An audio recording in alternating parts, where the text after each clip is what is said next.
ओम शांति। आज 14 जून 2023 की साकार मुरली। आज बाबा ने कहा, मीठे बच्चे, तुम्हारा है शतो प्रधान संन्यास। तुम देश सहित इस सारी पुरानी दुनिया को बुद्धि से भूलते हो। प्रश्न, तुम ब्राह्मण बच्चों पर कौन सी जवाबदारी बहुत बड़ी है? उत्तर, तुम्हारे पर जवाबदारी है पावन बनकर सारे विश्व को पावन बनाने की। इसके लिए तुम्हें निरंतर शिव बाबा को याद करते रहना है। याद ही योग अग्नि है जिससे आत्मा पावन बनती है, विकर्म विनाश हो जाते हैं। गीत है, दुखियों पर रहम करो। ओम शांति। बच्चों ने गीत सुना कि हम बच्चे हैं, तुम्हारा जरूर वो बाप है। अब बाप को बच्चे कभी भी सर्वव्यापी नहीं कहते। लौकिक बाप के बच्चे कभी ऐसे नहीं कहेंगे कि हमारा बाप सर्वव्यापी है। ये बेहद का बाप बैठ समझाते हैं। तुम सब बच्चे हो, तुम्हारा बाप है जिसको परम पिता कहते हैं। परमात्मा को सुप्रीम सोल भी कहते हैं। परम माना सुप्रीम, आत्मा माना सोल। तो जरूर सब बच्चे हैं और एक बाप है। सब भक्त एक भगवान को याद करते हैं। जिसको याद किया जाता है उनका जरूर नाम रूप देश काल होता है। उनको बेअंत नहीं कहा जा सकता। मनुष्य ईश्वर बाप को बेअंत कहते आए हैं, उनका कोई अंत पा नहीं सकते और फिर कहते हैं सर्वव्यापी हैं। यह तो बड़ा अनर्थ हो गया। पत्थर ठीक कर सब में ईश्वर है, उनको फिर बेअंत कहते हैं। बच्चे बाप को भूल गए हैं, इसलिए सारी मनुष्य सृष्टि नास्तिक पतित कही जाती है। हर एक नर नारी पतित है, तो पति से पावन बनाने वाले को याद करते हैं। इस दुनिया में कोई महान आत्मा नहीं कहा जा सकता। पवित्र आत्मा पति दुनिया में हो नहीं सकती। बापू गांधी जी भी कहते थे, पतित पावन सीताराम। यह मनुष्य के लिए कहते, पानी की गंगा के लिए तो नहीं कहा। यह है झूठा, झूठी माया झूठी काया, है ही झूठ खंड। सचखंड था जबकि नई दुनिया में नया भारत था। अब वही भारत पुराना हो गया है। भारत जब नया था तो उनको स्वर्ग कहा जाता है, जिसको 5000 वर्ष हुए। त्रेता में 2 कलाएं कम हुई। इस समय तो कलयुग है। इनको कहा जाता है पुरानी दुनिया। पुरानी दुनिया में पुराना भारत। वर्ल्ड नई भी होती है तो पुरानी भी होती है। अब है पुरानी दुनिया। सब मनुष्य नास्तिक है, इसलिए दुग्धाम कहा जाता है। फिर इस दुग्धाम को सुखधाम तो एक ही बाप बना सकते हैं। भारत जो पावन था पतित बन गया है। जब प्यूरिटी थी तो प्रॉपर्टी थी। भारत की आयु एवरेज बड़ी थी, अभी तो बहुत छोटी है। भारत रोगी कब से बना है दुनिया नहीं जानती। ऐसे नहीं कहेंगे कि परंपरा से रोगी है। भक्ति शुरू द्वापर से होती है।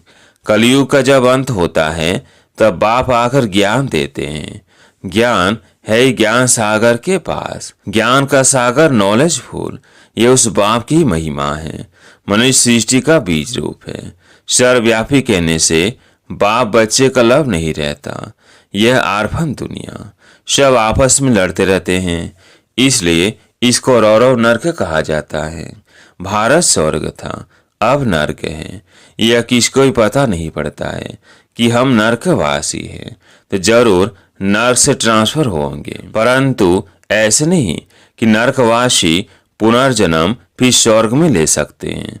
वो पुनर्जन्म सब नरक में ही लेते हैं। नरक को ही पति दुनिया कहा जाता है। निर्वाण धाम आत्माओं के रहने का स्थान है, जिसको निराकारी दुनिया कहा जाता है। आत्मा स्टार इमॉर्टल है, शरीर मॉर्टल है। आत्माओं को एक शरीर छोड़ दूसरा लेना पड़ता है। 84 जन्मों का भी गायन है। 84 लाख जन्म कहना भी गपोड़ा है। बाप समझाते हैं, जो भी आत्मा पाठ बजाने आती है आकर आर्गन्स में प्रवेश करती है, परंतु सब के 84 जन्म भी नहीं हो सकते। सतयुग में जो देवी देवता होंगे उन्हों के ही 84 जन्म होंगे। बाप कहते हैं, आगे भी कहा था, तुम अपने जन्मों को नहीं जानते हो, मैं बतलाता हूँ। तुम हो ब्रह्म कुमार कुमारियां। अच्छा, ब्रह्मा का बाप कौन है? शिव। ब्रह्मा विष्णु शंकर है शिव बाबा के बच्चे। उन्हों को भी अपना सूक्ष्म शरीर है। परमपिता परमात्मा को अपना शरीर नहीं है। बाप कहते हैं मेरा नाम ही शिव है। बल कोई रुद्र भी कहते, कोई सोमनाथ कहते हैं। हूँ तो मैं निराकार। बरोबर भारत में शिव के मंदिर भी है। ज्ञान का सागर परमपिता परमात्मा को ही कहा जाता है, श्री कृष्ण को नहीं कहेंगे। वह तो सतयुग का प्रिंस है। उनमें यह आदि मध्य अंत का ज्ञान नहीं है। सतयुगी देवताओं में भी यह ज्ञान नहीं है। तुम जानते हो अभी हम हीरे तुल्य बन रहे हैं। परमपिता परमात्मा के सिवाय कोई राजयोग सिखला ना सके। श्री कृष्ण को परमात्मा नहीं कह सकते। परमात्मा सिर्फ एक निराकार को ही कहा जाता है। उस बाप को ही सब भूले हुए हैं। इस समय सब पति तमो प्रधान है। बाप कहते हैं ये सारा वैरायटी मनुष्य सृष्टि का झाड़ है। तम प्रधान रोगी दुखी है। भारत कितना ऊंच था, अभी तो कंगाल है। शास्त्रों में तो कल्प की आयु लाखों वर्ष लिख दी है। समझते हैं कलयुग को अभी 40,000 वर्ष चलना है। बाप समझाते हैं यह घोर अंधियारा। अब ज्ञान सूर्य प्रगटा, अज्ञान अंधेर विनाश। बाप है ज्ञान सूर्य, वो आकर अज्ञान घोर अंधियारे को मिटाते हैं। अब यह ब्रह्मा की रात। सतयुग त्रेता को ब्रह्मा का दिन कहा जाता है। तो तुम हो ब्रह्म कुमार कुमारियां, ब्रह्मा के बच्चे। ब्रह्मा तो विश्व अथवा स्वर्ग का रचयिता नहीं है। निराकार हेवनली गॉड फादर की ही महिमा है। वो बाप ही आकर राजयोग सिखलाते हैं। बाप कहते हैं हे बच्चे, आत्माओं से बात करते हैं। आत्मा ही सब कुछ सुनती है, धारण करती है और संस्कार ले जाती है। जैसे बाबा ने समझाया है, लड़ाई के मैदान में मरते हैं तो संस्कारों अनुसार जन्म ले, फिर लड़ाई में चले जाएंगे। इस समय सब की आत्माएं तमो प्रधान है। सब एक दो को दुख देते रहते हैं। सबसे बड़ा दुख कौन देते हैं? जो तुम्हें परमात्मा से बेमुख करते हैं। इसलिए शिव बाबा कहते हैं बच्चे तुम उन सब को छोड़ो। गॉड इज वन कहा जाता है। तुम सब ब्राइड्स हो, मैं हूं तुम्हारा ब्राइड ग्रूम। हे सजनिया, तुम बिल्कुल लायक नहीं हो स्वर्ग में चलने के लिए। माया ने तुमको बिल्कुल नालायक बना दिया है। यह है रावण राज्य। सतयुग में है राम राज्य। राम शिव को कहा जाता है। अभी तुम हो ब्राह्मण। परमपिता परमात्मा जो स्वर्ग की स्थापना करते हैं, उनसे तुम वर्षा ले रहे हो। भारतवासियों को स्वर्ग का वर्षा मिल रहा है। कलश माताओं पर रखा है। माता गुरु बिगर किसका कल्याण नहीं होता। जिसके लिए गाते हैं मात पिता, उनको भी सर्वव्यापी कहना कितनी बड़ी भूल है। मात पिता को फिर बेअंत कह देते हैं। गाते भी हैं तुम मात पिता हम बालक तेरे, तुम्हारी कृपा से सुख घनेरे। फिर बाप पर दोष कैसे रखते हो? बाप तो आकर पति से पावन बनाते हैं, पति रावण बनाते हैं। अब रावण राज्य खत्म हो, राम राज्य फिर शुरू हो जाएगा। इस चक्र को अच्छी रीति समझना है। बेहद की हिस्ट्री जरूर ही बेहद का बाप भी सुनाएंगे। यह रुद्र ज्ञान यज्ञ श्री कृष्ण का यज्ञ नहीं है, वही गीता का राजयोग है। परंतु श्री कृष्ण कोई ज्ञान नहीं देते हैं। यह रुद्र शिव भगवानुवास। रुद्र ज्ञान यज्ञ से ही विनाश ज्वाला प्रकट हुई है। अब तुम बच्चे आए हो माता पिता से स्वर्ग का वर्षा लेने। यह कोई अंधश्रद्धा नहीं है। यूनिवर्सिटी व कॉलेज में कोई अंधश्रद्धा होती नहीं। यहाँ पर अंधश्रद्धा की बात नहीं। तुम बाप से बेहद का वर्षा लेने मनुष्य देवता बनने आए हो। यह गॉड फादरली यूनिवर्सिटी है। बाप समझाते हैं यह भारत दैवी राजस्थान था। हीरे जवाहरों के महल बनते थे। भक्ति मार्ग में भी सोमनाथ का मंदिर कितना बड़ा बनाया है। उनसे पहले क्या होगा? अभी तो भारत कंगाल है। फिर सीताज बनाना बाप का ही काम है। अभी तुम बच्चे जानते हो, हम माता पिता के सम्मुख बैठे हैं और एक ही जन्मों का सुख पा रहे हैं। बाप कहते हैं, हे आत्माओं, अब तुम मुझे याद करो, मैं तुम्हारा गाइड और लिबरेटर हूँ। वर्ल्ड की हिस्ट्री ज्योग्राफी कैसे रिपीट होती है, यह तो बच्चों को समझा जाता है। इसमें अंधश्रद्धा की तो बात ही नहीं।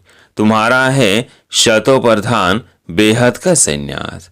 तुम पुरानी दुनिया को बुद्धि से जोड़ते हो। इसलिए बाप कहते हैं, सर्वधर्मानि परित्यज्य। देह सहित देह के जो भी संबंध है, सब को भूल अपने को अशरीरी आत्मा समझो। बाप कहते हैं, इस देह का भान छोड़ो। मुझ परमात्मा को याद करने से ही तुम्हारे पाप भस्म होंगे। निरंतर मुझे याद करो और कोई उपाय नहीं। अंत तक याद करना है। माया जीते जगत जीत बनना है। माया पर जीत एक शिव बाबा ही पहना सकते हैं। अच्छा, अब बाप शिव शक्तियों द्वारा भारत पर अविनाशी बृहस्पति की दशा लाते हैं। बाप कहते हैं, मैं इस तन का लोन लेकर इनका नाम ब्रह्मा रखता हूँ। तुम ब्रह्म कुमार कुमारियां वर्षा लेते हो शिव बाबा से। याद भी शिव बाबा को ही करना है। वो कहते हैं, मेरा नाम एक ही शिव है। तुम भी आत्मा हो, परंतु तुम शरीर लेते और छोड़ते हो। इसलिए जन्म बाय जन्म तुम्हारे नाम बदलते हैं। 84 जन्म लेंगे तो 84 नाम पड़ेंगे। सब के तो 84 जन्म नहीं होंगे। कोई के 80, कोई के 60, कोई के 5 से 6 जन्म भी हो सकते हैं। मेरा नाम एक ही है शिव।